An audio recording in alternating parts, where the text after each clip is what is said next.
Amen. బయట ఉన్నవాళ్ళు ఆరాధించవచ్చు. బయట ఉన్నవాళ్ళు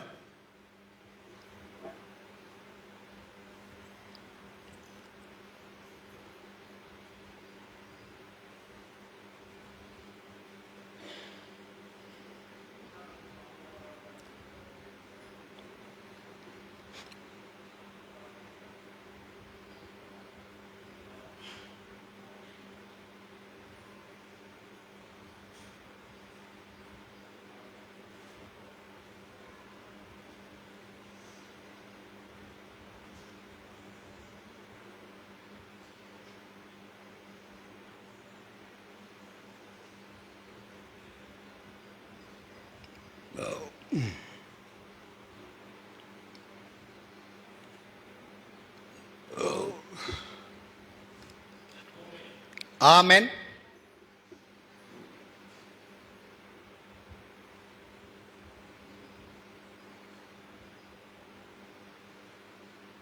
చేస్తున్నారు ఎవరైనా?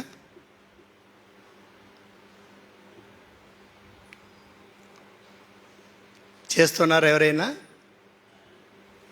రైట్, కూర్చోండి. కదా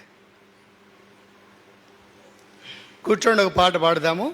ఆ సమయంలో వరుసలో ఉండడానికి ప్రయత్నించండి. మరి మనకు బల్ల అందించడానికి వీలయ్యేటట్లు ఇప్పుడే చూసుకోండి. ఎవరైనా బయటికి పోయి రావాలనుకుంటే ఇప్పుడు పాట పాడుతున్నాం కదా, ఇప్పుడు బయటికి పోయి రండి, పర్వాలేదు. వాక్యం చెప్పేటప్పుడు దయచేసి బయటికి ఎవరు వెళ్ళకండి. ఇప్పుడు పోయి రండి. ఎవరైనా పోయేటట్టుంటే పాట పాడుతాం కదా. 129వ పాట పాడదాము. స్తుతి ప్రశంస పాడిదని పాట. ఆ పాట పాడేటప్పుడు ఎవరైనా బయటికి పోయి రావచ్చు. మరి పాట అయిన తర్వాత వాక్యం చెప్పేటప్పుడు దయచేసి ఎవరు అటు ఇటు లేవకండి, బయటికి వెళ్ళకండి. 129వ పాట. హల్లెలూయా స్తుతి ప్రశంస పాడదా, హల్లెలూయా స్తుతి ప్రశంస పాడదా.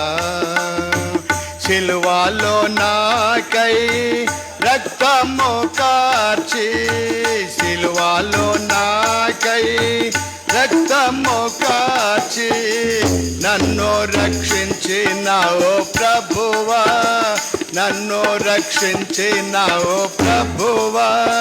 స్తుతి ప్రశంస పాడదా, హల్లెలూయా స్తుతి ప్రశంస పాడదా. నిర్దోషమైన యేసుని రక్తము, నిర్దోషమైన యేసుని రక్తము నా పాప దోషమంత కడిగే, నా పాప దోషమంత కడిగే. స్తుతి ప్రశంస పాడదా, హల్లెలూయా స్తుతి ప్రశంస పాడదా. నీవు కవిల్చిన బలియాగముకై, నీవు కవిల్చిన బలియాగముకై సాగిల పడి పూజించెదను, సాగిల పడి పూజించెదను. స్తుతి ప్రశంస పాడదా, హల్లెలూయా స్తుతి ప్రశంస పాడదా. నా అడుగులను బండపై నిలిపి, నా అడుగులను బండపై నిలిపి స్థిరపరచి కాచితివి, స్థిరపరచి కాచితివి. స్తుతి ప్రశంస పాడదా, హల్లెలూయా స్తుతి ప్రశంస పాడదా. సువార్త ప్రకటింప నిచ్చిన కృపకై, సువార్త ప్రకటింప నిచ్చిన కృపకై నిన్ను శ్లాఘింతు యేసు ప్రభువా, నిన్ను శ్లాఘింతు యేసు ప్రభువా.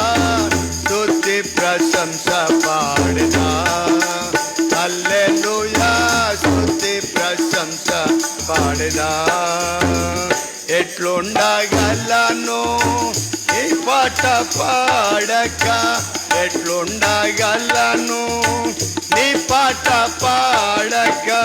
పొందియున్నట్టి మేలులకై, పొంది కొరకై స్తుతి ప్రశంస పాడదా. హల్లెలూయా స్తుతి ప్రశంస పాడదా.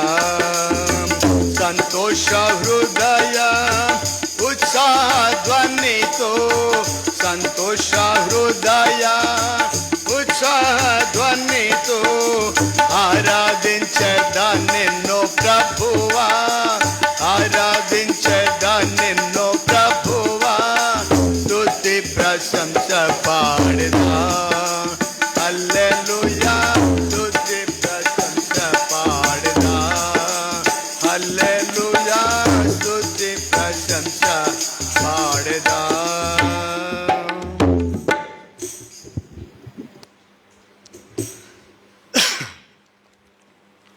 రెండు బలిలో పాల్పొందడానికి ముందుగా దేవుని వాక్యంలో ఒక భాగాన్ని చూద్దాం. కొరింథీయులకు రాసిన మొదటి పత్రిక 11వ అధ్యాయము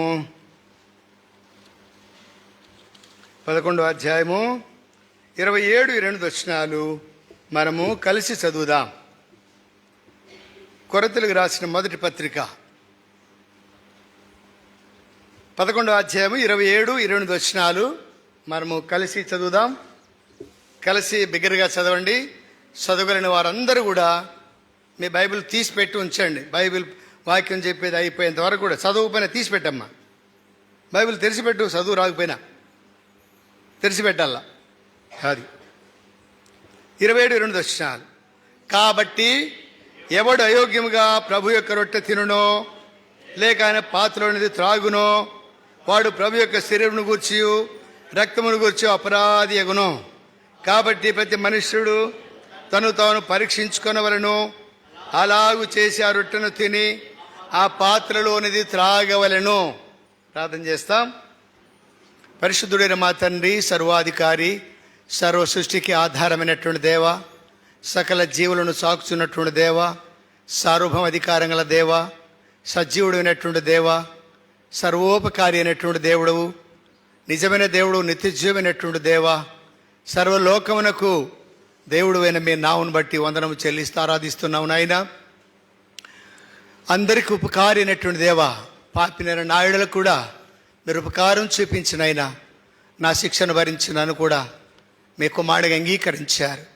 మీ శిలువ రక్తం ద్వారా నన్ను కడిగి పవిత్రపరిచారు, పరిశుద్ధపరిచారు నాయన.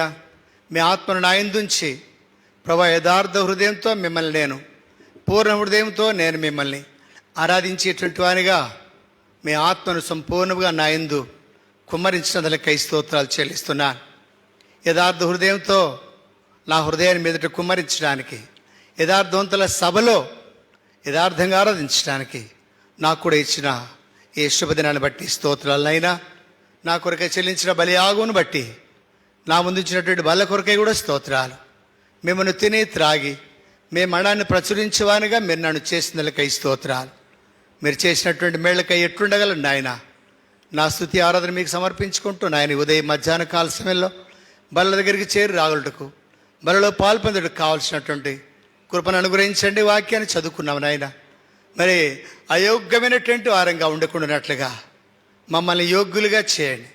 ఏ విషయాలు మేము అయోగ్యులమో ఆయా విషయాల్లో మమ్మను మీ వాక్యం చేత, మీ ఆత్మ చేత, మీ రక్తం చేత మమ్మను యోగ్యులుగా అంగీకరించి యోగ్యమైన విధానంలో మీ బలను సమీపించడానికి మాకు సహాయం చేయమని, మీ ఆత్మ సంచారం మా మధ్య ఉంచమని, సాతాను తీసుకొచ్చే ప్రతి నష్టం నుండి మాకు అభ్యంతరం లేకుండా సహాయం చేయమని మీ స్వాధీనంలో తీసుకొని వస్తే యేసు నామమును బట్టి ప్రార్థించి స్తుతించి వేడుకొనుచున్నాము తండ్రి, ఆమేన్. ఇప్పుడు మనం చదువుకున్నటువంటి భాగంలో మరి 27వ వచనంలో మాట ఉంది. కాబట్టి ఎవడు అయోగ్యముగా ప్రభు రొట్టెలో పాలు పొందునో లేదా తినునో వాడు ఏమైపోతాడట, లేక ఆయన పాత్రలోని త్రాగున వాడు ఏమవుతాడట, అపరాధులు. అంటే విశ్వాసులు కూడా అపరాధులు ఉంటారా? విశ్వాసులు కూడా పాపాలు చేసే వాళ్ళు ఉంటారా? ఏమైనా ఉంటారు కదా, లేరా? విశ్వాసుల్లో పాపం లేని వాళ్ళు ఎవరైనా ఉన్నారు చెప్పండి. ఏమండి ఉన్నారు కనుకనే పౌలు ఇక్కడ ఆత్మ ద్వారా దేవుడు దర్శించినప్పుడు దేవుని ఆత్మ చేత నింపబడిన వాడై ఆత్మ చేతనే ఈ రాయించాడు ఈ మాటలు. విడారా, మరి ఎవరైతే అయోగ్యంగా పాలు పొందుతున్నారో, ఓ కొరింథీయులారా మీరు అయోగ్యంగా పాలు పొందుతున్నారు, మీరు రొట్టెలో పాలు పొందుతున్నారు, ద్రాక్షారసంలో పాలు పొందుతున్నారు, ప్రభువులను సమీపిస్తున్నారు, ఇది మీకు పాపము అని హెచ్చరిక చేస్తూ ఉన్నాడు. వాళ్ళకి కాదు, కర్మేలు సంఘంలో ఉన్నటువంటి వారులారా, అయోగ్యమైనటువంటి విధానంలో మీరు బలిలో పాలు పొందుతున్నారు. ఏంటి అయోగ్యమైనటువంటి మరి సంగతులు ఏమున్నాయి బైబిల్లో? విశ్వాసులు కూడా, పాపం చేసే విశ్వాసులు ఉన్నారా? దేవుని ఆత్మను పొంది దేవుని ఆత్మచేత నడిపించబడుతున్నావు చెప్పుకునేటువంటి వారు కూడా పాపం చేసేవారు ఉన్నారా? చెప్పండి, ఒకళ్ళు చెప్పండి ఉదాహరణ. అమ్మా ఏం వినబడలే నాకు.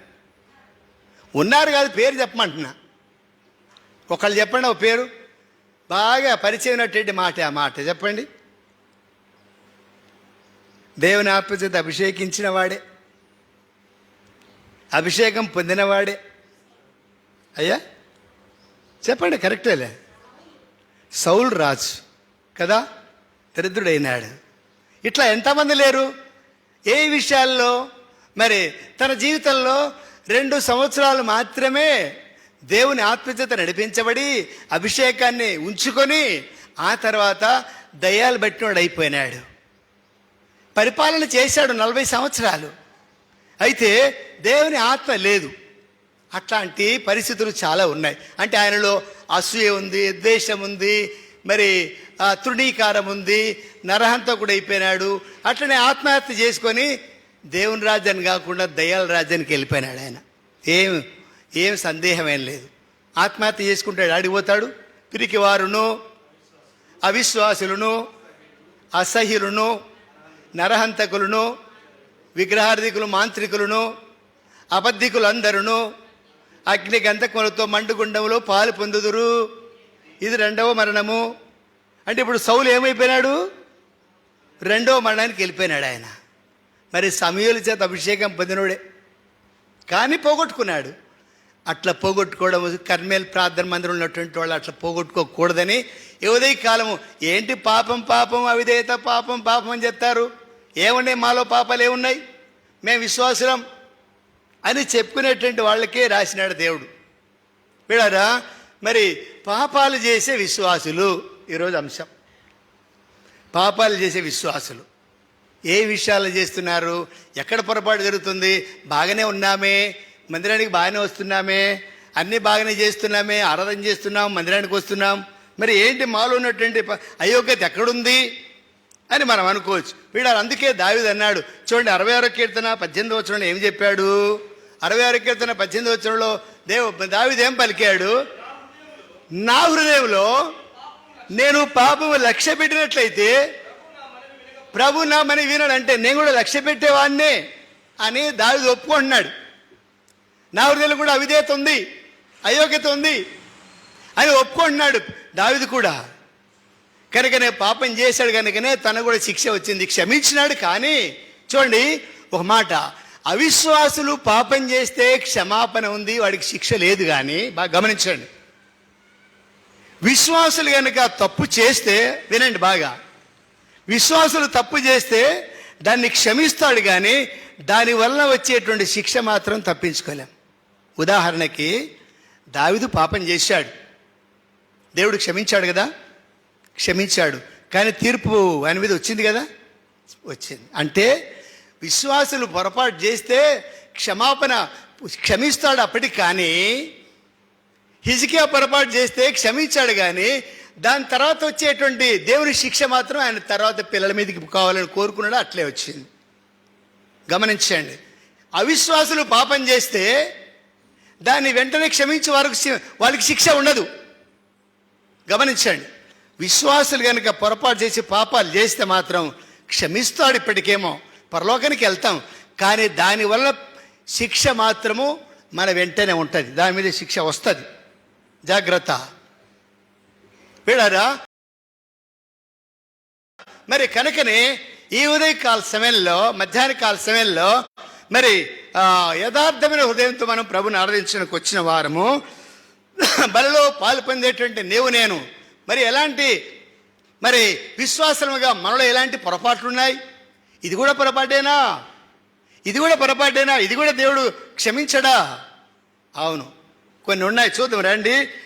మరి ద్వితీయోపదేశ కాండము 23వ అధ్యాయము 21వ వచనము. ద్వితీయోపదేశ కాండము అందరు తీయనుండయ్యా, 23వ అధ్యాయము 21వ వచనం చూడండి. నీవు నీ దేవుడైనా యెహోవాకు మ్రొక్కుకొనిన తరువాత ఆ మ్రొక్కుబడిని చెల్లించుటకు తడవు చేయకూడదు. నీ దేవుడైన యెహోవా తప్పక నీ వలన దానిని రాబట్టుకొనును, అది నీకు పాపమగును. అంటే ఎవరు చేసింది ఇది? అవిశ్వాసులు కాదు ఇది చేసింది, ఇది విశ్వాసులే.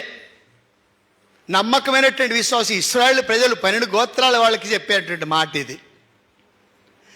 నీవు మొక్కుకొనినటువంటి మొక్కుబడి. కొంతమంది నేను మరి దేవునికి ఇదిగో ఇది చేస్తే నేను 10,000 ఇస్తా, ఇదిగో ఒక 20,000 ఇస్తా, ఓ 25,000 ఇస్తా, లేకపోతే అది ఇస్తా, ఇది ఇస్తా, అది కొనిస్తా, ఇది కొనిస్తా అని ఒప్పుకుంటావేమో. గుర్తుపెట్టుకో, ఎప్పుడైనా ఏదైనా ఇస్తాను ఒప్పుకున్నావా, దాన్ని చెల్లించకుండా ఆగొద్దు. ఎట్లయినా దాన్ని ఆయన వేరే విధానంలో తీసుకొచ్చుకుంటాడు. వీడికి ఏం సందేహమే లేదు. పిల్లారా, నువ్వు ఒప్పుకున్నావా, తీసుకొచ్చి ఇవ్వాల్సిందే. ఎవడు ఒప్పుకోమన్నాడు? ఆయన అడిగాడా నిన్ను? నీ మొక్కుబళ్ళు అడిగాడా? నీ బలులు అడిగాడా? అడగలే. అయితే నువ్వు మొక్కుకున్నావు ఇష్టపూర్వకంగా, అప్పుడు ఏదో సంతోషం కలిగింది కాబట్టి ఏదో పొరపాటును ఒప్పుకున్నానయ్యా, ఇప్పుడు ఇవ్వడానికి నాకు మనసు ఒప్పలేదు. ఒప్పుకోడు ఆయన. ఏదో విధంగా నీ జేబులోంచి కత్తిరించైనా లాక్కుంటాడు ఆయన. జాగ్రత్త. అదే ఇక్కడ చెప్తున్నాడు, అది పాపము. ఎవరు చేసేది ఇది? విశ్వాసులే. ఒకవేళ మనం ఇక్కడ వచ్చినట్టు నీవు కానీ నేను కానీ ఏదైనా ఒప్పుకుంటే పొరపాటున ఎప్పుడో మరి ఎన్నేళ్ళయిందో మర్చిపోయినామేమో. ప్రభువా ఒప్పుకున్నాను కానీ మర్చిపోయినాను ప్రభువా, అయ్యా క్షమించయ్యా, ఇచ్చేస్తానయ్యా అని గనక తీర్మానం చేసుకోకపోతే అది ఎట్లా ఒట్ట ఒకటికి ఎంత? ఒకదానికి 4 అంతలు చెల్లించాల్సిందే. కనుకనే మరి అలా కాకుండా మొక్కుకొని కూడా చూడండి. సామెతలు 20వ అధ్యాయంలో, సామెతలు 20వ అధ్యాయము 25వ వచనం చూడండి. సామెతలు 20వ అధ్యాయము 25వ వచనంలో ఏం చెప్తున్నాడు? వివేచింపక ప్రతిష్ఠితమని చెప్పుటయు, వివేచింపక ప్రతిష్ఠితం. పొరపాటున బుద్ధి పొరపాటు ఒప్పుకున్నాను రా బాబు, దేవుడు నాకు ఒక్కదాన్ని 10 రూపాయలు ఇస్తాను ఒప్పుకుంటే 40 రూపాయలు పోయినారా బాబు అని అనుకొని నోరు నెత్తి కొట్టుకునే బదులు ఏమంటున్నాడు? మొక్కుకొనిన తర్వాత ఇంకా ఆలోచన చేయవద్దు, ఇంకా ఆలోచన చేయొద్దు, ఇంకా నువ్వు ఆలోచించద్దు. అయ్యో పొరపాటు అయిపోయింది, నోరు జారింది. అదే నేను నీకు ఇచ్చేది ఏంటే, ప్రభువా నువ్వు నోరు జారినావు, ఇస్తావా లేదా అని అడగమా? అట్లనే ప్రభు కూడా అడుగుతాడు. మొక్కుకున్న తర్వాత అది నోరు జారింది ప్రభా, బుద్ధి పొరపాటు ఒప్పుకున్నానయ్యి, ఇప్పుడు లేదు అంటే జుట్టు పట్టుకొని చొక్క పట్టుకొని లాక్కుంటాడు ఆయన. వీళ్ళ అది కూడా పాపమే. కనుక మొక్కుకొనకుండానే ఉండు. మొక్కుకొనకపోతే నిన్నేమో అడగడు. అయ్యా నీకు ఇంత ఇచ్చాను, నీకు ఉద్యోగం ఇచ్చాను, నీకు 2 పిల్లల్ని ఇచ్చాను, ఇంత ఆస్తి ఇచ్చాను, కనీసం కొంత ఏరా బాబు నాకని అడిగాడు ఎప్పుడైనా? లేదు, అడగడు. నువ్వు ఇస్తే తీసుకుంటాడు ఆయన, అంతేగాని నిన్ను అడుక్కోడు ఆయన. అడుక్కునేవాడు కాదు ఆయన. నువ్వు ఇస్తే, హృదయపూర్వకంగా ఇస్తే తీసుకుంటాడు. వీడారా, అయితే పొరపాటు ఒప్పుకున్నావు అనుకో, ఇయ్యకపోతే మాత్రం ఒప్పుకోడు. ఇది వాస్తవం, 100కి 100% వాస్తవం. కనుక ఇట్లాంటి పొరపాట్లు విశ్వాసులుగా మనం చేస్తూ ఉంటాం. కనుక అయోగ్యమైనటువంటి విశ్వాసులు, పాపాలు చేసే విశ్వాసులు, ఇది పాపం అంటున్నాడు బైబిల్ చెప్తుంది, నేనుగా చెప్పేది. నువ్వు మొక్కుకొనకపోతే నువ్వు పాపివి. అవునా కదా? బైబిల్ చెప్తుందా లేదా? పాపమగును. వీడారా, మరి అది పాపం అంటున్నాడు. కనుక ఉదయకాలం మొక్కుకొనకుండా ఉండింటే బాగుండేనే మాట ముందే, తర్వాత అనే బదులు ముందే మొక్కుకొనకుండా ఉంటే నిన్నేం బలవంతంగా నీ అడగడు. అయితే మొక్కుకుంటే అది 10 రూపాయలు కానీ 10 పైసలు కానీ నువ్వు ఒప్పుకున్నది ఇవ్వకపోతే ఎట్లయినా నీ దగ్గర నుంచి రాబట్టుకుంటాను అంటున్నాడు ప్రభు. ఎంత మరి బలవంతంగా చెప్తున్నాడు. అదే మన దగ్గరికి వస్తే, ప్రభువా ఇదిగో నాకు జబ్బు అయింది, ఇదిగో మా పిల్లలకు బాగలేదు, మా ఇంట్లో బాగలేదు, మరి నాకు ఎట్లా నువ్వే బాగు చేయాలంటే ఆయన బాగు చేస్తలేడా? కనుకనే ఆ విధంగా మనం మొక్కుకున్న దాన్ని ఇవ్వకపోతే అది కూడా పాపము. రెండవది ద్వితీయోపదేశకాండం 24 అధ్యాయానికి రండి. 24 అధ్యాయము 14 వచనం చూడయ్యా. 24 అధ్యాయము 14, 15 వచనాలు. నీ సహోదరులలోనేమి, నీ దేశంలోని గ్రామమంది గాని పరదేశుల్లోనేమి దీన దరిద్రులైన కూలివాండను బాధింపకూడదు. ఏ నాటి కూలి ఆనాడు. చాలు ఏంటంటున్నాడు ఇక్కడ? అది నీకు సరే చదువు, పూర్తి చదువు. ఇయ్యవలను. వాడు బీదవాడు గనక దాని మీద ఆశ పెట్టుకుని ఉండును, వాడు నిన్ను బట్టి మొరపెట్టునేమో అని అది నీకు. ఆసాముల గురించి, యజమానుల గురించి ఈ మాట. యజమానులు పని చేయించుకుంటారు పగలంతా కష్టపడి, మరి కూలి ఇవ్వకపోతే ఎట్లా చెప్పండి? విశ్వాసముగా మనం ఎవరినైనా కూలికి పెట్టుకుంటే మనము వెంటనే ఆదినం కూలి ఆదినమే ఇచ్చేదానికి తీర్మానం చేసుకోవాలి. ఈ రేపు రాపో లేకపోతే ఇంకో రోజు రాపో. సామెతలు 3:8 ఎంతో తేటగా రాయించాడు. అయ్యా అప్పుడు నీ దేవునికి ఆరోగ్యం అంటే ఎప్పుడు? చదువు 3:28. ద్రవ్యము యొద్ద ఉండగా రేపిచ్చదను పోయి రమ్మని నీ పొరుగువానితో అనవద్దు. ద్రవ్యం జోబులో ఉంటుంది, బీరువాలో ఉంటుంది. అయ్యో మర్చిపోయిచ్చానే, జోబులు లేవే అని అనుకుంటే బీరువాలు ఉంటాయి. నువ్వు పని చేయించుకున్నావు సంతోషంగా, ఆ పని చేయి, ఈ పని చేయి, అది సరిగలేదు, ఇది సరిగలేదు, ఇది సరిగి చేయలేదే, అది సరిగి చేయలేదే అని చేయించుకున్నావుగా. సాయంత్రం అయ్యేటప్పటికల్లా రేపు రా, లేకపోతే ఇవాళ శుక్రవారము డబ్బులు ఇవ్వడు కానీ ఎల్లుండి రా. పని చేయించుకోవడానికి ఏమో శుక్రవారం లేదు, డబ్బులు ఇవ్వడానికి శుక్రవారమా? వాడు బీదవాడు నీకు మరి వాడు మొరపెడతాడు దేవునికి. చూడండి ఆ మాట కూడా ఉంది. ఆ మాట యాకోబు పత్రికలు చూడండి.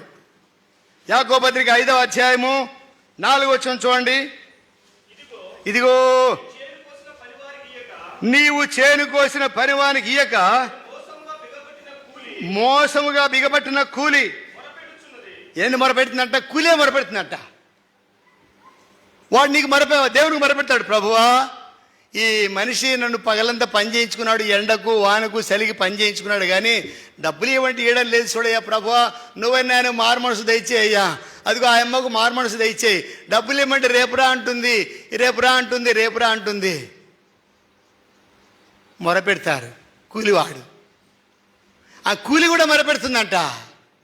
ప్రభువా పని చేయించుకున్నాడు కానీ డబ్బులు ఇవ్వడం లేదే, అదిగో ఆమె, అదిగో ఈయన అని ఆ కూలి మొరపెడుతుందంట. చూడండి, అది కూడా పాపమే. వీడారా అట్లాంటి వాళ్ళు ఎవరైనా ఉన్నారు ఇక్కడ? వీడారా ఒప్పుకున్న దాన్ని ఇవ్వకుండా ఎవరైనా ఉన్నారు ఇక్కడ? జాగ్రత్త, గుర్తు చేసుకోండి. ఇస్తానని ఇవ్వకుండా ఉంటే లాక్కుంటాడు ఆయన. మరి పని చేయించుకుని డబ్బులు ఇవ్వకపోతే ఎట్లా నీ దగ్గర నుంచి రాబట్టి ఆయనకి ఇచ్చేస్తాడు. వాడు నీకు మొరపెడతాడు, దేవునికి మొరపెడతాడు. ప్రభు అంటే అప్పుడు ప్రభు చెవు పట్టుకుని పిండి, రేయ్ బుద్ధి లేనుడా, పని చేయించుకున్నావు పగలంతా ఎండకు వానకు, వాడికి డబ్బులు ఇవ్వడానికి ఏమైంది ఆయన చెవు పట్టుకొని పిండితే అప్పుడు ఇస్తావు. విన్నారా? కూలి కూడా మొరపెడుతుందట. చూడండి ఆ విధంగా ఇర్మియా గ్రంథము 22వ అధ్యాయం, ఇర్మియా గ్రంథము 22వ అధ్యాయము 13వ వచనం. నీతి తప్పి ఏంటంట? తన నగరును స్థాపించువానికి శ్రమ, న్యాయము తప్పి తన మేడగదులు కట్టించుకొంచు జీతమియక. చూడండి, ఇది కూడా పాపమే. మేడలు కట్టించుకుంటారు చాలామంది, కాంట్రాక్ట్ చేసి మేడలు కట్టించుకొని వాడు పాపం నెల రోజుల్లో 2 నెలలు పని చేసి ఉంటాడు, అప్పు తెచ్చుకొని తింటాడు కొట్లో.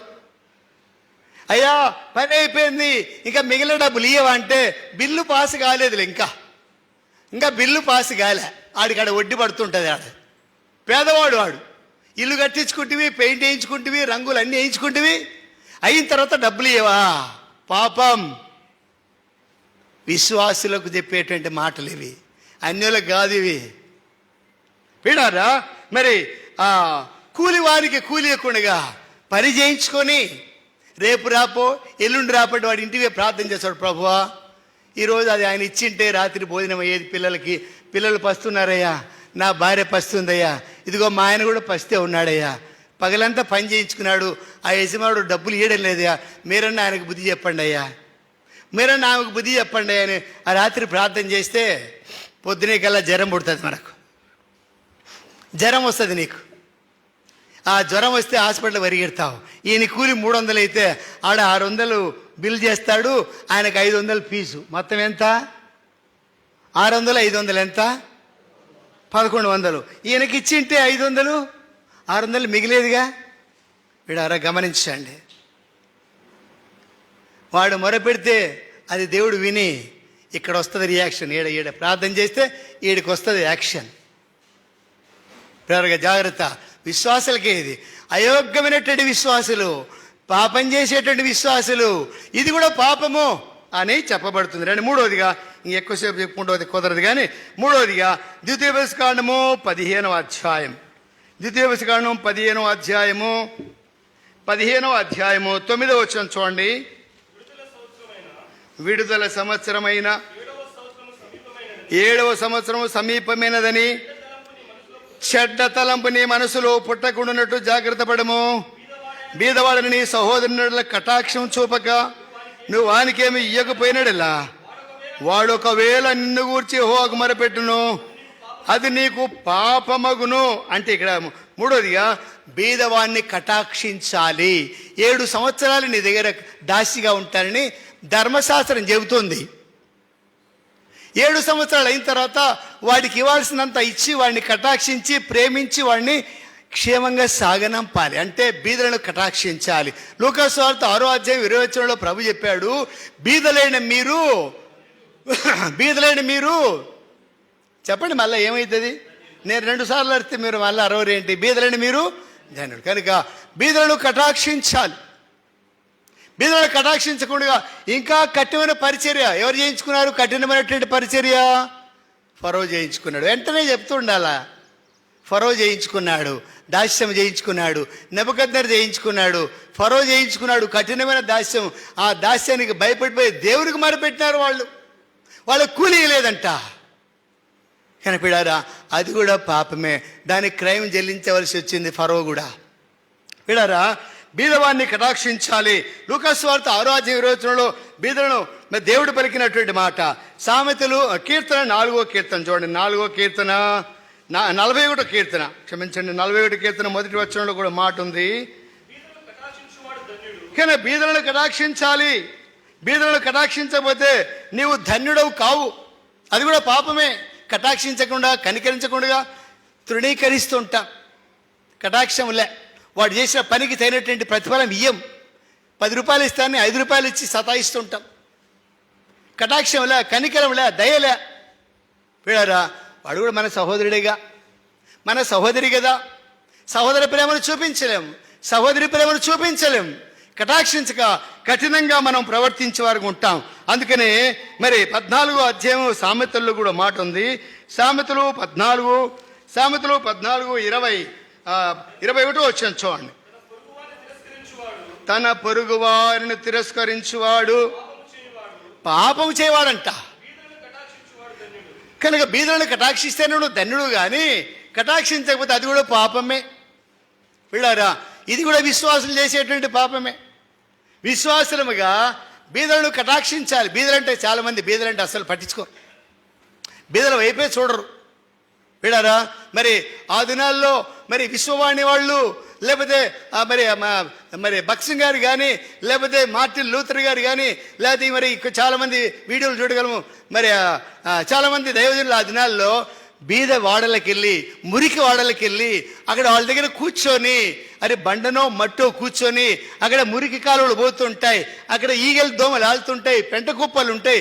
అట్లాంటి చోటుకి వెళ్ళి వాళ్ళను దేవుడు ప్రేమించినాడు, మన నావలే వాళ్ళని కూడా ప్రేమించాడని వాళ్ళ దగ్గరికి వెళ్ళి వాళ్ళ దగ్గర కూర్చొని వాళ్ళకి సువార్త చెప్పి దేవుని ప్రేమను చెప్పినటువంటి బీదలను కటాక్షించినటువంటి వారు ఆ దినాల్లో ఉన్నారు.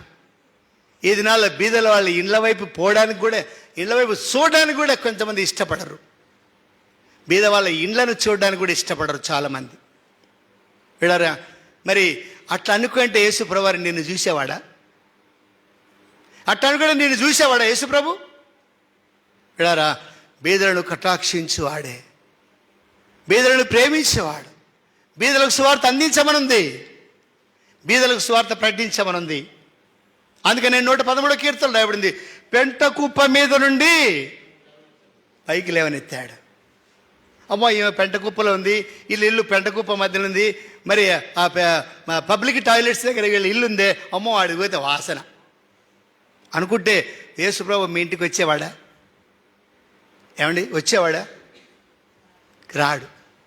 యేసుప్రభు రాకుంటే నువ్వు ఈరోజు ఇక్కడ కూర్చున్న దానివే, నేను బీదలను కటాక్షించాలి, మనం బీదలంటే ప్రేమించాలి. బీదలను మీరు ధనులని యేసుప్రభు అంటున్నప్పుడు యేసుప్రభు కంటే గొప్పళ్ళమా మనము? కానే కాదు. యేసుప్రభు మనల్ని ప్రేమించాడు, బీదలైనటువంటి మనల్ని, పేదలని మనల్ని, దరిద్రులైనటువంటి మనల్ని, పెంట కుప్పమైనటువంటి మనల్ని కరుణించాడు. లోకానికి మురికిగాను పెంటగాను ఉన్నటువంటి మనలను కనికరించి కటాక్షించినటువంటి దేవుడు. వీడారా ఏ ఉదయకాల సమయంలో అలాంటి మనలను మరి చూడండి, అపొస్తలుల కార్యం 6వ అధ్యాయం 1వ వచనం చూడు. అపొస్తలుల కార్యం 6వ అధ్యాయం 1వ వచనంలో ఆ దినాల్లో పౌలు ఫిర్యాదు చేస్తున్నాడు. ఇక్కడ ఆ దినాల్లో శిష్యుల సంఖ్య విస్తరించుతున్నప్పుడు అనుదిన పరిచర్యలో విధవరాళ్లను చిన్న చూపు చూచారనేటువంటి అక్కడ కంప్లైంట్ ఒకటి వచ్చింది. విడారా విధవరాళ్లను ఏమి, విధవరాళ్ళు అంటే ఏంటంటే వాళ్ళకి ఎవరు ఉండరుగా, భర్త చనిపోయాడు, ఇంకెవడు దిక్కుంటాడు, వీళ్ళు ఏమన్నా ఏమనుకోరు. చిన్న చూపు చూసి కొంతమంది భోజనం పెట్టేటప్పుడు కూడా ముఖంకి వెళ్ళి చూస్తారు, ఓహో వీళ్ళు మనోళ్ళు కాదు కానీ కొంచెం పెట్టాలి, మటన్ వేసినాను, చికెన్ వేస్తాను, లేకపోతే ఇంకా చిన్న చూపు. విధవరాళ్ళు కానీ, దరిద్రులు కానీ, బీదలు కానీ చిన్న చూపు, పక్షపాతము చూపితే పాపం, ఆ పాపానికి పర్యవసనం, పాపంలో వచ్చే జీతము విడరా, ఆ పాపం యొక్క పర్యవసనము మనమే అనుభవించవలసి వస్తుంది. 4వది సామెతలు 24వ అధ్యాయము 9వ వచనం. సామెతలు 24వ అధ్యాయం 9వ వచనంలో ఏంటంట, మూర్ఖుని యోచన పాపము, అపహాసకులు నరులకు హేలు. మనకు అవసరం మాట ఏంటంటే మూర్ఖుని యోచన, మూర్ఖుని యోచన కూడా పాపమే. చూడండి, ఉదాహరణకి ఇప్పుడు నాబాలు ఉన్నాడు, మొదటి సమూయేలు గ్రంథంలో నాబాలు ఉన్నాడు.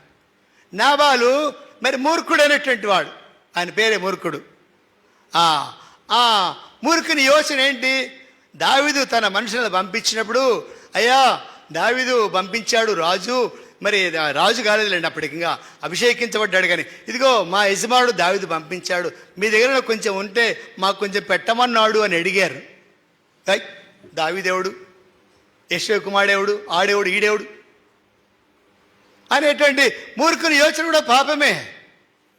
విడారా అదే ప్రకారంగా మరి ఎస్తేరు గ్రంథములో మూర్ఖుడైనటువంటి దుష్టుడైనటువంటి హామాను కూడా మూర్ఖంగా యోచించాడు, ఇశ్రాయేలు అందరూ కూడా పాడైపోవాలి, మనమే బతకాలి, ఇంకెవడు బతకడానికి వీల్లేదని. మూర్ఖమైనటువంటి యోచన కూడా పాపమే. విడారా దేవుడు ఆ మూర్ఖుని యొక్క మూర్ఖత్వాన్ని తొలగించి దేవుని ప్రజలైనటువంటి ఇశ్రాయేలుకు మేలు జరిగించినటువంటి వాడిగా ఉన్నాడు. పాపాన్ని సహించడు ఆయన, పాపిని క్షమిస్తాడు కానీ పాపాన్ని క్షమించాడు, మరి పాపినైనా క్షమిస్తాడు కానీ పాపాన్ని సహించాడు ఆయన. విడారా మూర్ఖుని యోచన పాపము. మూర్ఖంగా ప్రవర్తించకూడదు, చెప్తే వినాలి లేకపోతే తెలుసుకోవాలి, చెప్తే వినబు లేకపోతే తెలుసుకోవు. వాళ్ళు ఏమంటారు? మూర్ఖుడే అంటారు. మూర్ఖుని ఆలోచనలన్నీ కూడా పాపయుక్తములు. 5వది 14వ అధ్యాయం, సామెతలు 14వ అధ్యాయము 21 వచ్చాను చూడయ్యా.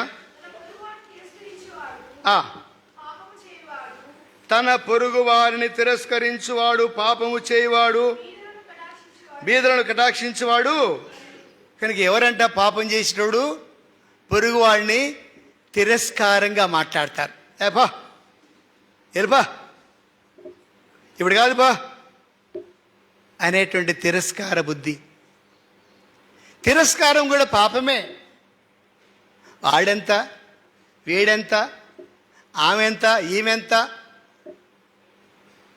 అనేటువంటి తిరస్కారం కూడా పాపమే. ఎన్నిసార్లు మనం అట్లనే వాడెంత, ఆమెంత, ఈయనెంత అని తిరస్కారంతో మాట్లాడలేదా? ఏమండి విశ్వాసులే మాట్లాడలేదా? అందరూ మాట్లాడలేదనే చెప్తున్నారు. ఓ మంచిది, చాలా మంచివాళ్ళు విశ్వాసులు. పిడారా అలాంటి మూర్ఖయో లేదా తిరస్కరించి మాట్లాడితే కూడా అది పాపమే. చూడండి, యెషయా గ్రంథం 3వ అధ్యాయం 5వ వచనంలో మాట ఉంది. యెషయా గ్రంథము 3వ అధ్యాయము 5వ వచనంలో ప్రజల్లో ఒకడు ఇట్టనును మరొకడు అట్టనును, ప్రతివాడు తన పొరుగు వారిని ఒత్తిడి చేయును, పెద్దవాని పైన బాలుడును, గనుడి పైన నీచుడును గర్వించి తిరస్కారంగా నడుస్తున్నారని. చూడండి, గమనించండి. ప్రజల్లో ఒకడు అట్లా అంటాడు, ఒకడు ఇట్లా అంటాడు. ఒకడు ఒకడు ఒక మాట అంటే ఇంకోడు ఒక మాట అంటే. తిరస్కార బుద్ధి. తిరస్కారం చేస్తే కూడా తిరస్కారం తన సహోదరుని చూసి తిరస్కరించేవాడు వాడు పాపంతో సమానము. విడారా ఒకడు అట్లంటే ఒకడు ఇట్లంటే. బాలుడు ఏమంటున్నాడు ఇక్కడ? బాలుడు ఏంటంట? పెద్దవాని పైన బాలుడు, గనుడి పైన నీచుడు, గర్వించి. ఇప్పుడు ఎట్టొస్తుందంటే తిరస్కారము గర్వమే. మనకున్నటువంటి డబ్బు, మనకున్నటువంటి ఉద్యోగమో, మనకున్నటువంటి ఆస్తో, మనకున్నటువంటి ఐశ్వర్యమో, మనకున్నటువంటి కులమో, మనకున్నటువంటి మతమో, ఇంకా దేన్ని బట్టే గర్వమో. గర్వం ఉంటేనే నీవు తిరస్కరించేది ఇతరులను, ఎదుటి వారిని. నీలో గర్వం ఉన్నంత వరకు తిరస్కరిస్తూనే ఉంటావు. విడారా ఉదయకాలము విశ్వాసిగా యోగ్యమైనటువంటి దానిలో బలలో పాలు పొందడానికి దేవుడు మనకు ఆ బలను ఉంచాడు. యోగ్యంగా పాలు పొందేటువంటి వారు ఉండవలసినటువంటి లక్షణాలు ఉండకుండా తిరస్కార బుద్ధి ఉందా? గర్వం నీలో ఇంకా తాండవిస్తుందా? గర్వం ఉన్నంత కాలం ఇతరులను తృణీకరిస్తూనే ఉంటాడు. వాడెంత, వీడెంత, అదెంత, ఇదెంత, ఇంతే. వాడెంత, వీడెంత, అదెంత, ఇదెంత. ఇది కూడా పాపమే. మన నోరు ఎవరు వింటలేదు, ఎవరు చూస్తలేదు కదా అని వాడెంత, వీడెంత, నా దగ్గర నా జ్ఞానం ఏంటి, నా ఆస్తి ఏంటి, నా ఐశ్వర్యం ఏంటి, నేనేంటి, వాడెంత, అది కూడా పాపమే. వీడారా మరి అది తిరస్కారము. చూడండి 11వ అధ్యాయం సామెతలు 11:12 చూడండి. 11:12 వచనం. ఏమంట? చాలు. ఎవరంట? ముందేమో గర్విష్టి, గర్వించేవాడు తిరస్కరిస్తాడు. మరి ఇక్కడ ఈవిడు కూడా ఎట్లా అంటాడంటే బుద్ధిహీనుడే. బుద్ధి లేని వాడైతేనే తిరస్కరించేది, బుద్ధి లేని వాడైతేనే తిరస్కరించేది. తర్వాత మత్తయి సువార్త 7వ అధ్యాయం 1వ వచనం చూడు. మత్తయి సువార్త 7వ అధ్యాయము 1వ వచనం. 7వ అధ్యాయం 1వ వచనంలో మీరు తీర్పు తీర్చకుడి, మిమ్మల్ని గూర్చి తీర్పు తీర్చడు. చాలు.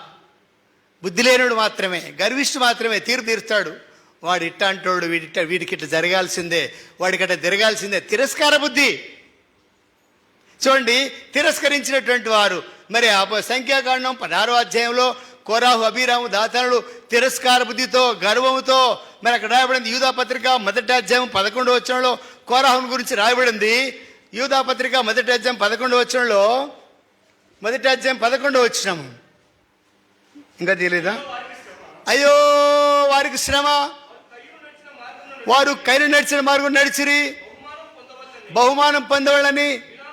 బిలాము నడిచిన తప్పుద్రోవలు నడిచిరి, ఆతురముగా పరిగెత్తిరి. కోరాహు చేసినట్టు ఎట్లా చేశారంట? ఎవరు చేశారు?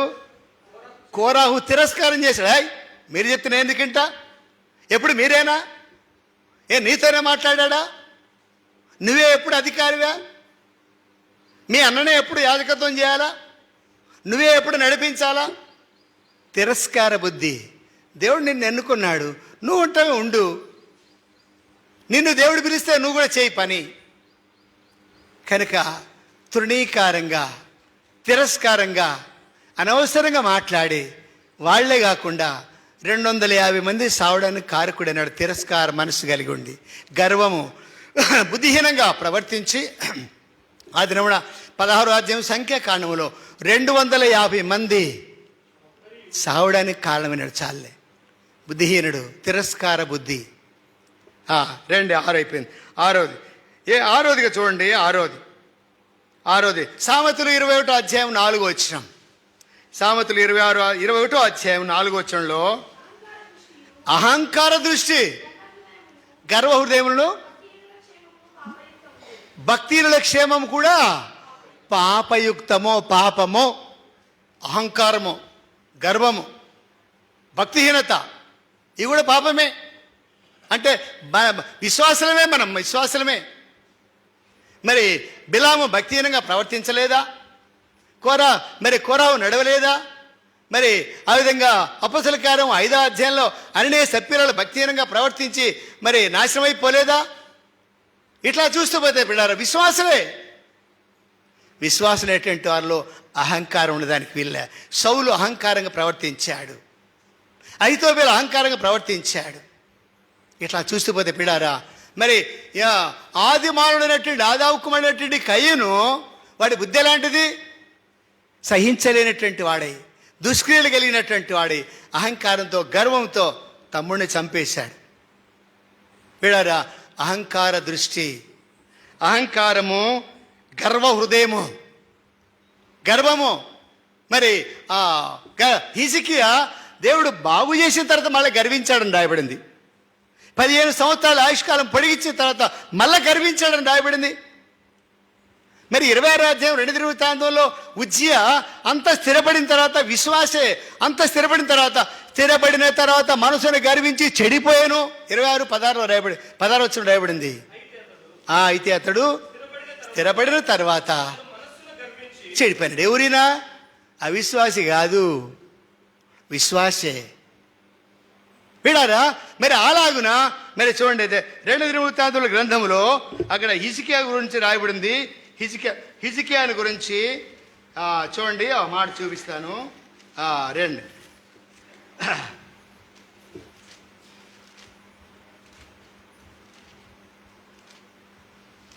హిజ్కియా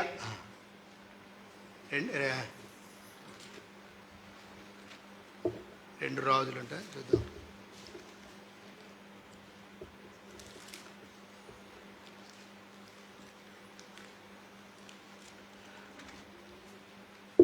ఒక్క నిమిషం.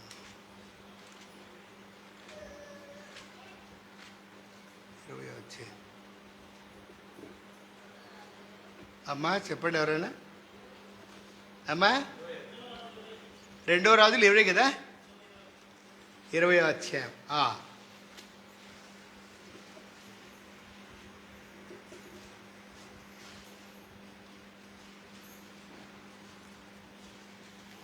కాదు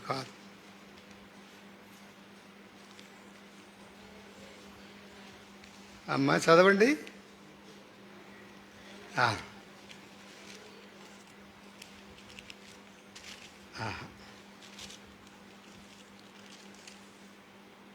సరే, మళ్ళీ ఎప్పుడు నేను చెప్తాను. కానీ అతడు మనసున గర్వించాడు అనేటువంటి మాట మనం చూడగలం. విడారా, మరి మనసున గర్వించడం అనేటువంటిది కూడా పాపమే. ఎవరు చేశారు ఈ పని? హిజ్కియా చేసినటువంటి వాడిగా ఉన్నాడు. కనుక ఇలాంటి మరి పాపములు ఎవరో వేరే దేవుని ఎరగని వాళ్ళు కాదు చేసింది, మరి దేవుని ఎరిగిన వారే. ఉజ్జియా చేశాడు అలాగున. మరి గర్వించి మరి అహంకారంతో చేసినటువంటి పాపం, ఇది కూడా పాపయుక్తము అనేటువంటి మాట మనం చూడగలం. 1 తిమోతి పత్రిక మరి ఎట్లా ఉండాలి మనం అంటే, 1 తిమోతి పత్రిక 1వ అధ్యాయం 5వ వచనం ప్రకారం మనం ఉండాలి. యోగ్యమైన దానిలో ఉండాలంటే, పాపం చేయకుండా ఉండాలంటే, ఉపదేశ సారం ఏదనగా పవిత్ర హృదయం నుండి, మంచి మనస్సాక్షి నుండి, నిష్కపటమైన హృదయం నుండి కలుగు ప్రేమయే. పిడారా, మంచి మరి పవిత్రమైన హృదయం కలిగి ఉండాలి, మంచి మనస్సు కలిగి ఉండాలి, నిష్కపటమైనటువంటి విశ్వాసము కలిగి ఉన్నవాడే యోగ్యమైనటువంటి వాడు. అలాగూ లేకుండా ఉజ్జియా చెడిపోయినాడు, మరి హిజ్కియా చెడిపోయినాడు, విశ్వాసమైనటువంటి సౌలు చెడిపోయినాడు, కోరావు కుమారులు చెడిపోయినారు, మరి అననీయ సప్పిరాలు చెడిపోయినారు. మరి 2వ తిమోతి పత్రిక మరి 4వ అధ్యాయం 10వ వచనంలో మరి దేమా చెడిపోయి లోకాన్ని ప్రేమించి ఏ లోకాన్ని స్నేహించి వెళ్ళిపోయినాడు.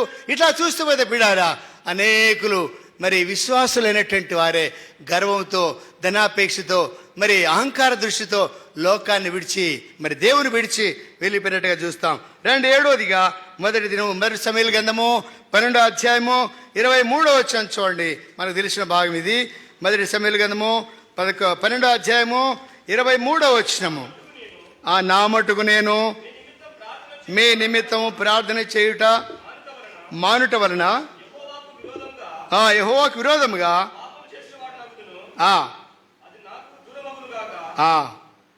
చాలు. ఇక్కడ ఈ రిఫరెన్స్ పేపర్లో కొంచెం వెనక ముందు ఉంటుంది. నా మటుకు నేను మరి యొక్క ఆసక్తితో మీ నిమిత్తం ప్రార్థన చేసేదను, ఆయన శ్రేష్టమైన చక్కని మార్గం మీకు బోధించును, లేనియడల నేను యెహోవా దృష్టికి పాపినవుదును. విడారా, మరి బోధించకపోతే కూడా యెహోషువ గ్రంథం 1వ అధ్యాయంలో 8వ వచనంలో చెప్పాడు. చూడండి, ఆ మాట కూడా యెహోషువ గ్రంథము 1వ అధ్యాయంలో ఈ మాటలను బోధించక తప్పిపోకూడదు. చూడండి, అక్కడ 8వ వచనంలో ఈ ధర్మశాస్త్ర గ్రంథమందు నీవు బోధింపగా తప్పిపోకూడదు, దానిలో వ్రాబడిన వాటి ప్రకారం చేయడకు జాగ్రత్త పడినట్లు దేవాలయను ధ్యానించినట్లా నీ మార్గాన్ని వర్ధలు చేసుకొని చక్కగా ప్రవర్తించదవు. ఇక్కడ సమయంలో అన్నాడు, నా మటుకు నేను మీ నిమిత్తం ప్రార్థన చేయటం మానను, ఒకవేళ మానినానా నేను పాపం చేస్తాను. ఎవరికొరకన్నా ఊళ్ళోకి వెళ్ళినప్పుడు అమ్మ నా కోసం ప్రార్థన చేయమ్మా, అన్న నా కోసం ప్రార్థన చేయన్నా, పేరు రాసుకున్నా, గుర్తుపెట్టుకున్నా, తప్పకుండా చేస్తాం అక్క, తప్పకుండా చేస్తామన్నా అని చెప్పి వస్తాం. వీటికి వచ్చిన తర్వాత వాళ్ళని మర్చిపోతాం. అది కూడా పాపమే, అది కూడా పాపమే. ప్రభువా మర్చిపోతానేమని ఆడనే పేరు రాసుకొచ్చుకొని ఇంట్లో రాసి పెట్టుకుంటే ఒక్కసారైనా చేస్తే చాలు. ఆ మాట చెప్పి వచ్చినందుకన్నా ఒక్కసారి కూడా వాళ్ళకి జ్ఞాపకం చేసుకొని అన్నా ప్రార్థన చేయాలన్నా మా కోసం అంటే తప్పకుండా చేస్తానన్నా నీకోసం అని చెప్పి వస్తాము. ఒక్కసారి కూడా ప్రార్థన చేయకపోతే కూడా పాపమే. పిడారా, విశ్వాసులముగా మాట తప్పుడు అంటారు. మాట తప్పు వారును, అనురాగరహితులను, అతిచేంద్రులను. మరి అక్కడ 2 తిమోతి 3వ అధ్యాయంలో రాయబడింది, ఇట్లాంటి వాళ్ళందరూ కూడా దేవుని రాజ్యమునకు అర్హులు కారు. కనుక ప్రార్థన చేస్తామని చేయకపోవడం కూడా విశ్వాసులలో ఉన్నటువంటి పాపమే. తర్వాత 8వదిగా మరి రోమపత్రిక 14వ అధ్యాయము 23వ వచనం చూడండి. రోమపత్రిక 14వ అధ్యాయము ఏమమ్మా, అనుమానించి తినువాడు తిననేడలా విశ్వాసము లేకుండా తినును గనుక దోషిని తీర్పునందును, విశ్వాస మూలము కానిదేదో అది పాపము. విశ్వాసం లేకుండా ఊరికే గుడ్డిగా మనం ఏం తినం. విశ్వాసము కానిదేదో అది పాపమే. నువ్వు విశ్వాసం లేకుండా ఏది తిన్నా పాపమే. విశ్వాసంతో తిను. నీకు ఇష్టమైంది ఏదో తినమని ఉంది బైబిల్లో. నీకు ఇష్టమైంది ఏదో తిను, నీకు నచ్చితే తిను, నచ్చకపోతే వద్దు. విశ్వాసం లేకుండా వాళ్ళు ఏదో బలవంతంగా పెట్టినారని తింటే కూడా అక్కడ అదే వ్రాయబడింది, విశ్వాసము కానిదేదో అది కూడా పాపమే. విశ్వాసులకు చెప్పేటువంటి మాట ఇది. నువ్వు విశ్వాసంతో తినే విషయాలు కూడా. అందుకనే 1 కొరింథీ పత్రిక 10వ అధ్యాయంలో రాయబడింది, మనము తినినను, మనము పానము చేసినను, మనం ఆహారం. చూడండి 10వ అధ్యాయము అక్కడ రాయబడింది, 10వ అధ్యాయం 37వ వచనంలో, కాబట్టి మీరు భోజనము చేసినను, పానము చేసినను, మీరేమి చేసినను సమస్తమును దేవుని మహిమ కొరకు చేయండి, అది పాపము కాదు. కనుక విశ్వాసము కానిదేదో విశ్వాసం లేకుండా చేస్తాం. ఒక్కోసారి విశ్వాసం లేకుండా చేయడం కూడా పాపమే. విశ్వాసంతో ముందుకెళ్ళాలి. ఏదో చేస్తే గుడ్డి అంటే దాన్ని ఏమంటారంటే గుడ్డేట్ అంటారు కదా, గుడ్డేటు. ఏదో గుడ్డిగా అందరూ పోతున్నారు కాబట్టి మేము కూడా పోతున్నాం. విశ్వాసం కానిది అది. విశ్వాసంతో వెళ్ళాలి. నమ్మకంతో వెళ్ళాలి. విశ్వాసం కానిది కూడా పాపమే. చివరిగా ఓ మాట చూద్దాం రండి. చివరిగా యాకోబు పత్రిక 4వ అధ్యాయము 7వ వచనం. యాకోబు పత్రిక 4వ అధ్యాయము అందరు తీయండి. యాకోబు పత్రిక 4వ అధ్యాయము 7వ వచనము అందరం చదువుదాం ఆ మాట.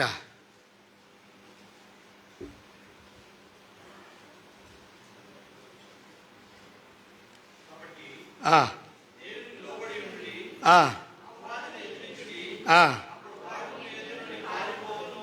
17వ వచనం అందరం మళ్ళీ.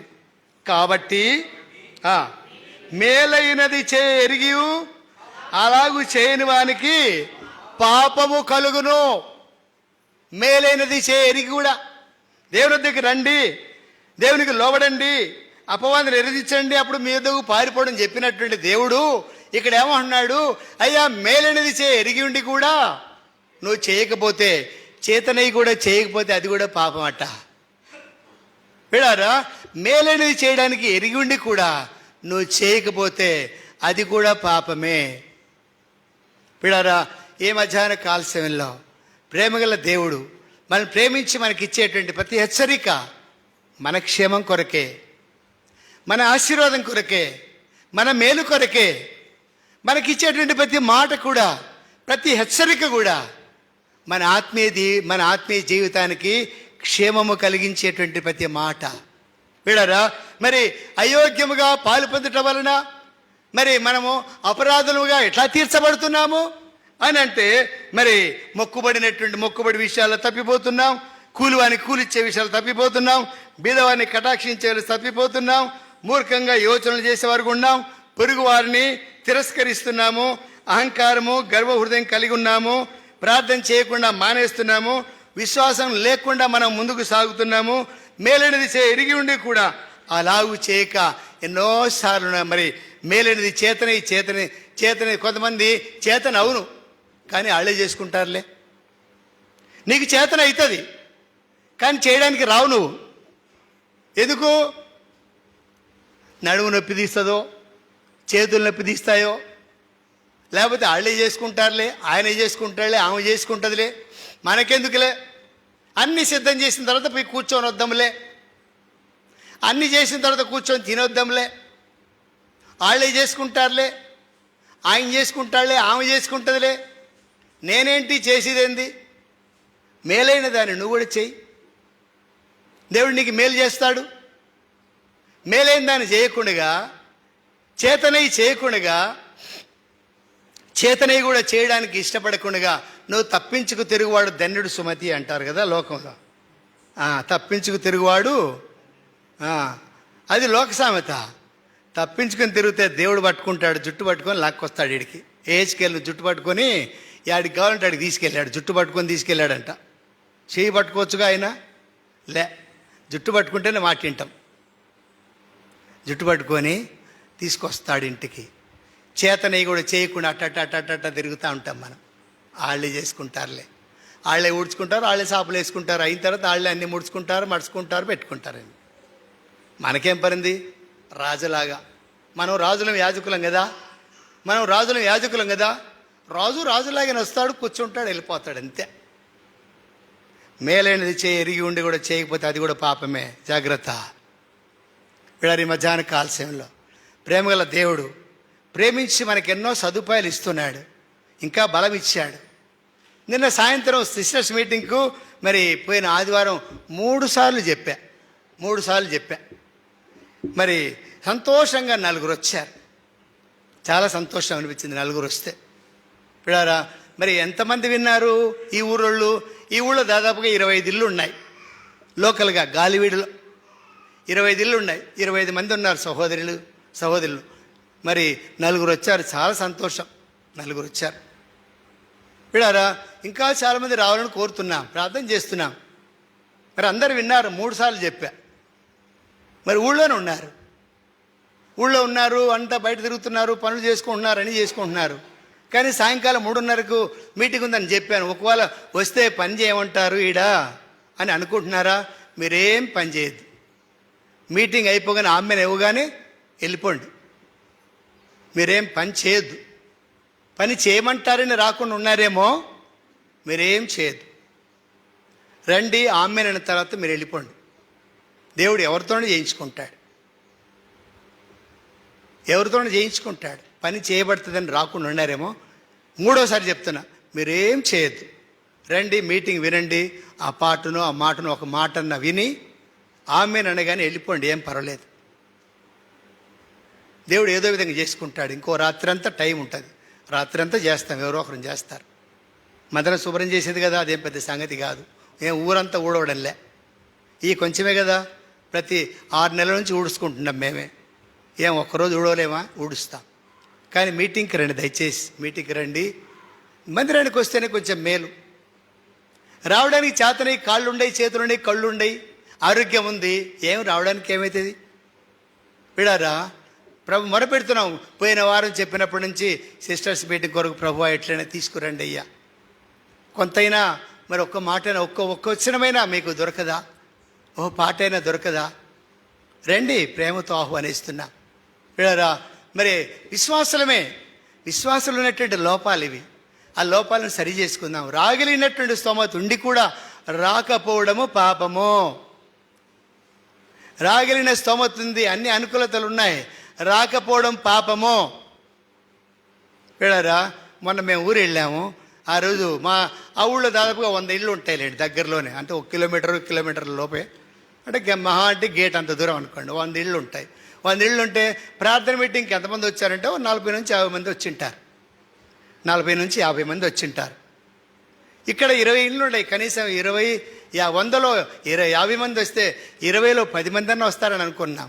20 ఇళ్ళు ఉన్నాయిగా ఈ ఊర్లో, 20-25 ఇళ్ళు, 10 మంది అన్న వస్తారనుకున్నాం. కానీ 10 మంది కూడా రాలే. నమ్మకంగా 4 వచ్చారు. చాలా సంతోషం. విడారా, మరి దేవుడు సంతోష పెట్టండి, మనుషులు సంతోష పెట్టేది కాదు. మనుషులు సంతోష పెట్టద్దు, నీ బంధువులు సంతోష పెట్టద్దు, నువ్వు ఎవరిని సంతోష పెట్టద్దు, ప్రభుని సంతోష పెట్టండి. అది మీకు సంతోషం, మాకు కూడా సంతోషం. అలాగున మరి అయోగ్యమైనటువంటి జీవితాన్ని మనం కలిగి ఉండి బలలో పాలు పొందితే, నమ్మకంగా విన్నారు, ముమ్మారు చెప్పా, నమ్మకంగా విన్నారు, నమ్మకంగా ఆగిపోయినారు. విడారా, మీరు చాలా జాగ్రత్త. మరి దేవుడు నమ్మదగిన వాడు. ప్రతి దాని విషయం లెక్క అడుగుతాడు, ప్రతి దాని విషయం అడుగుతాడు. లెక్క అడిగినప్పుడు ఏం చెప్పలేరు, ఏడైతే చెప్తారు, ఏదో సాగు చెప్పొచ్చు.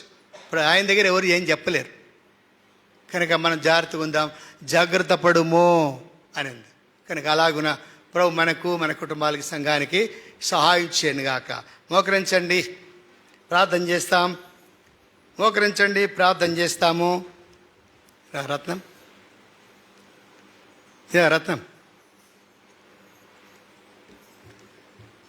మోకరించండి, ప్రార్థన చేస్తాం.